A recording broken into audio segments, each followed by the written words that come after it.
Hi friends, welcome to Lacham's recipe. இன்றைக்கி நம்ம சொரக்காய் வச்சு தான் இந்த மாதிரி சொரக்காய் வச்சு தான் ஒரு மோர் குழம்பு செய்ய போகிறோம். எப்படி செய்கிறதுன்னு பார்க்கலாம். பாருங்கள், சூப்பரான சுவையில் இருக்கும். இந்த சம்மருக்கு ரொம்பவே சூப்பராக இருக்கும். இந்த மாதிரி செஞ்சு சாப்பிட்டோன்னா இந்த சைஸ் சொரக்காய் தான் எடுத்து கட் பண்ணி வச்சுருக்கேன் நான். குட்டி சொரக்காய் பிஞ்சாகவும் இருக்கும், சூப்பராக இருக்கும். இப்போ அதில் அரைக்கிறதுக்கு ஒரு ஸ்பூன் துவரம்பருப்பு, ஒரு ஸ்பூன் பச்சரிசி, ஒரு துண்டு இஞ்சியை கட் பண்ணி போட்டு வச்சுருக்கேன். 2 பத்தை தேங்காய் கட் பண்ணி வச்சுருக்கேன் அரைக்கிறதுக்கு. 2 பச்சை மிளகா. அது கூட இப்போ ஒரு ஹைலைட்டாக என்ன பண்ண போகிறோன்னா, கடுகு அரை ஸ்பூனுக்கு கொஞ்சம் கம்மியாக எடுத்திருக்கேன். இதை இதில் சேர்த்து அரைச்சிக்க போகிறோம். இப்போ இதெல்லாம் அரைச்சிட்டு வந்துட்டு வச்சுருந்த எல்லாத்தையும் சேர்த்துக்கலாம். அரிசி 1 ஸ்பூனு, துவரம்பருப்பு 1 ஸ்பூன் போட்டிருக்கேன். இந்த இஞ்சி சீரகத்தை சேர்த்துருவோம். கடுகு சொன்னல அரை ஸ்பூனுக்கு கம்மியாக இந்த மாதிரி சேர்த்து செஞ்சு பாருங்கள், சூப்பராக இருக்கும் மோர் குழம்பு. கடுகு சேர்த்துக்கிட்டேன். 2 பச்சை மிளகா காரத்துக்கு எடுத்திருக்கேன். அதுமாரியா நீங்கள் உங்களுக்கு எவ்வளோ தேவையோ அந்த மாதிரி சேர்த்துக்கோங்க. தேங்காய் 2 பத்தை கட் பண்ணி வச்சுருக்கதையும் சேர்த்துக்கலாம். இப்போ தேங்காய் ஊற வச்சுருந்த பருப்பு, அரிசி, பச்சை மிளகாய், இஞ்சிலாம் சேர்த்து அரைச்சிட்டு வந்துட்டு அது கூடவே கடுகு போட்டோம் பார்த்தீங்களா, செம்ம டேஸ்ட்டாக இருக்கும். நீங்களும் அடுப்பில் மோர் குழம்பு செய்கிறதுக்கு ஒரு சட்டி வச்சுட்டேன். இப்போ அதில் கொஞ்சமாக தண்ணி சேர்த்துக்கலாம். இப்போ சொரக்காயை அதில் சேர்த்துக்கலாம்.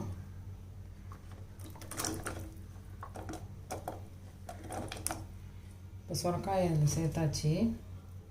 இன்னும் கொஞ்சம் தண்ணி சேர்த்துக்கலாம். இப்போ நான் ஒரு 1/4 ஸ்பூன் தான் உப்பு சேர்க்குறேன் சொரக்காய் வேகிறதுக்கு.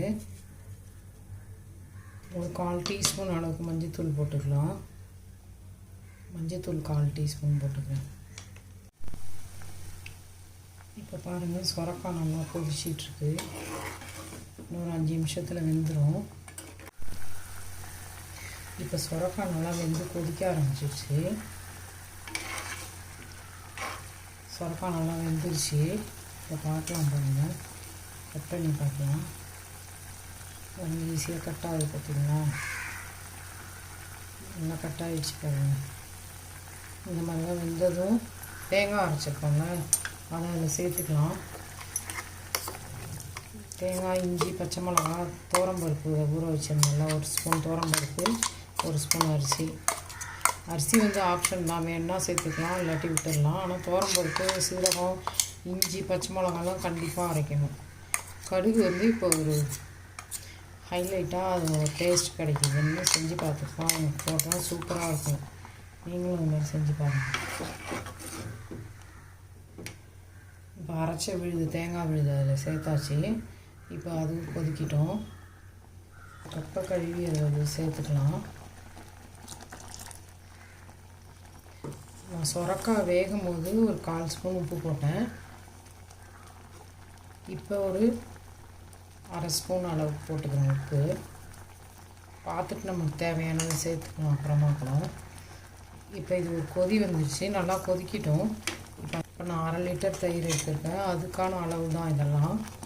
சம்மருக்கு இந்த மாதிரி நம்ம மோர் குழம்பு வச்சு சாப்பிட்டோன்னா உடம்புக்கு கூலண்ட் ஆட்டம். அதுவும் இல்லாமல் அதில் நம்ம சொரக்காய் சேர்த்துருக்கிறதுக்கு இன்னும் சூப்பராகவே இருக்கும். நம்ம பூசணிக்காய், வெண்டைக்காய்லாம் வச்சு மோர் குழம்பு பண்ணியிருக்கோம்ல, அதை விடவே இது செம்ம டேஸ்ட்டாக இருக்கும். உடம்புக்கும் நல்லது இந்த சம்மரில்.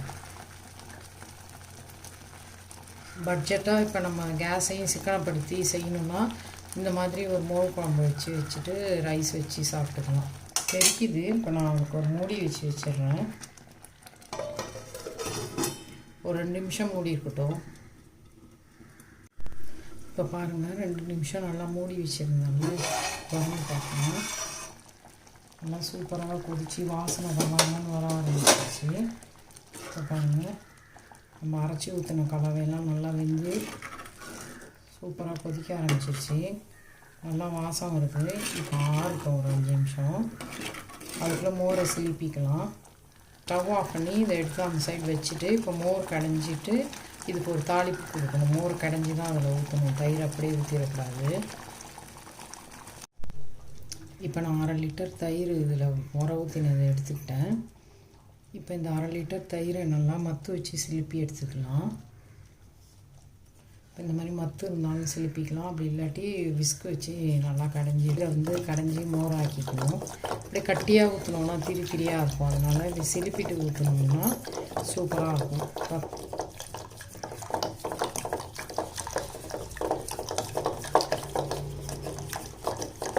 இப்போ பாருங்கள், நல்லா தயிர் நல்லா கட்டியாக இருந்ததை சிலிப்பி எடுத்தாச்சு.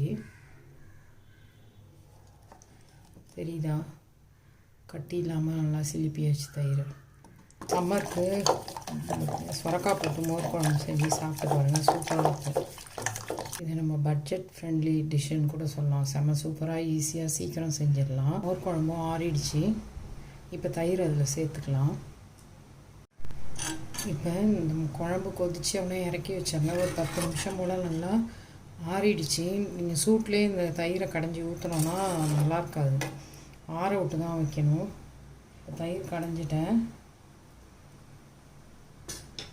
இந்த கடைஞ்ச தயிரை அதில் சேர்த்துக்கலாம், குழம்புல சேர்த்துக்கலாம் தயிரை.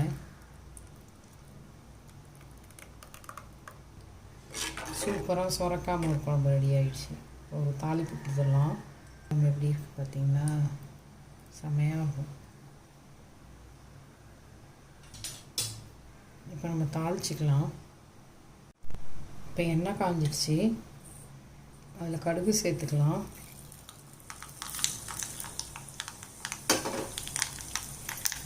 அதில் உளுத்தம்பருப்பு அது மாதிரி ஒரு ஸ்பூன் சேர்த்துக்கலாம். காஞ்ச மிளகா 2 கிள்ளி போட்டுட்டேன். அது கூடவே 2 பச்சை மிளகாவும் சேர்த்துக்கிறேன், ஃப்ளேவராக இருக்குன்ட்டு. நீங்கள் வேணுன்னா சேர்த்துக்கலாம், இல்லாட்டி விட்டுடலாம் பச்சை மிளகா. இப்போ பெருங்காயத்தூள் சேர்த்துக்கலாம். சேர்த்து கருவேப்பிலையை சேர்த்துருவோம்.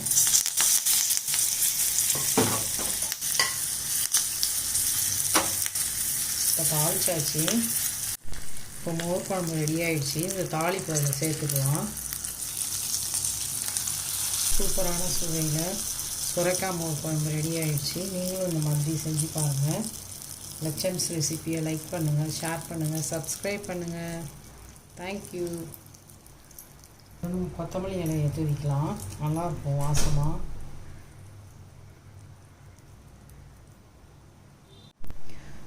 நீங்களும் இந்த மாதிரி மோர் குழம்பு செஞ்சு பாருங்கள், சூப்பராக இருக்கும். சம்மருக்கு ரொம்பவே உடம்புக்கு நல்லது சுரைக்காய் மோர் குழம்பு. மிஸ் பண்ணாமல் செஞ்சு பாருங்கள். எப்படி இருக்குது பார்த்தீங்களா மோர் குழம்பு?